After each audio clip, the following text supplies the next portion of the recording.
I was 18 years old when I got married.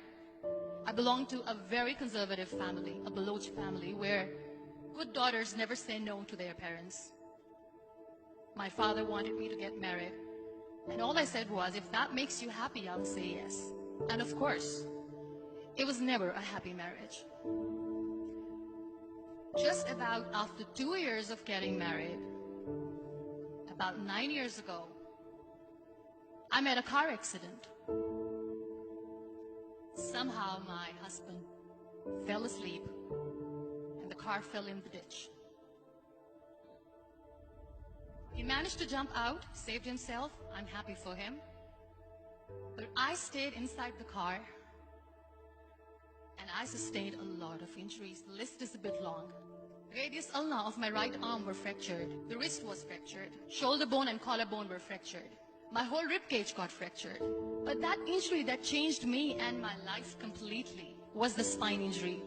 Many people came to rescue. They gave me CPR. They dragged me out of the car. And while they were dragging me out, I got the complete transection of my spinal cord. Those 2.5 months in the hospital were dreadful. I was at the verge of despair. One day, doctor came to me and he said, well, I heard that you wanted to be an artist, but you ended up being a housewife. I have a bad news for you. You won't be able to paint again. Next day, doctor came to me and said, your spine injury is so bad, you won't be able to walk again.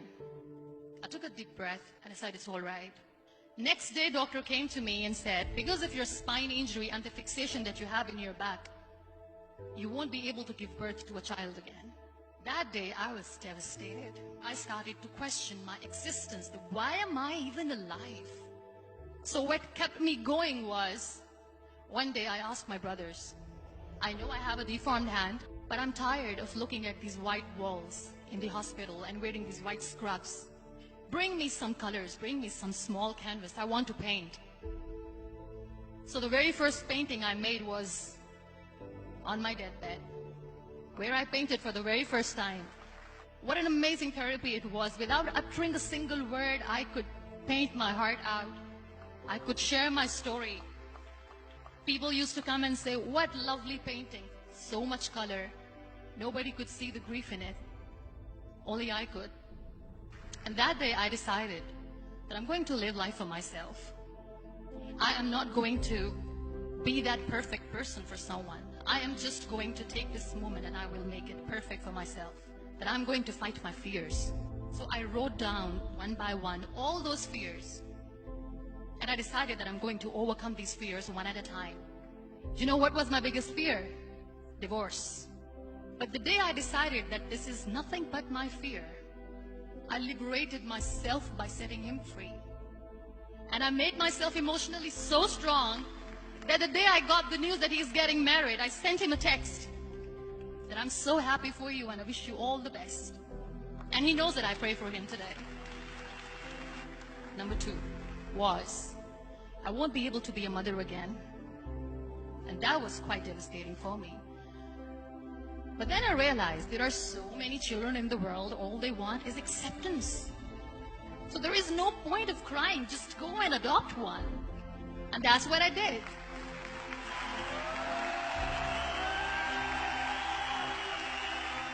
I gave my name in different organizations, different orphanages, and I waited patiently. 2 years later, I got this call from a very small city in Pakistan. I got a call and they said, are you Muniba Mazari? There is a baby boy and would you like to adopt? I could literally feel the labor pain. I said, yes, yes, I am going to adopt him. I am coming to take him home. And that day, I was 2 days old, and today he's 6. You know, when you end up being on the wheelchair, what's the most painful thing? People think that they will not be accepted by the people because we, in the world of perfect people, are imperfects. So I decided to appear more in public. I started to paint. I have done a lot of modeling campaigns. I decided that I'm going to join the national TV of Pakistan as an anchor person. I became the National Goodwill Ambassador for UN Women Pakistan, and now I speak for the rights of women, children. I was featured in BBC 100 Women for 2015. I'm one of Forbes' 30 under 30 for 2016. So when you accept yourself the way you are, the world recognizes you. It all starts from within. We have this amazing fantasy about life. This is how things should work. This is my plan. It should go as per my plan. If that doesn't happen, we give up. I never wanted to be on the wheelchair. Never thought of being on the wheelchair. This life is a test and a trial, and tests are never supposed to be easy. So when you're expecting ease from life, and life gives you lemons, then you make the lemonade, and then do not blame life for that. It is okay to be scared. It is okay to cry. Everything is okay, but giving up should not be an option. They always say that failure is not an option. Failure should be an option, because when you fail, you get up, and then you fail, and then you get up, and that keeps you going.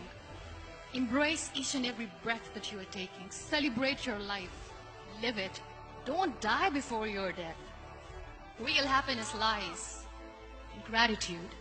So be grateful, be alive, and live every moment.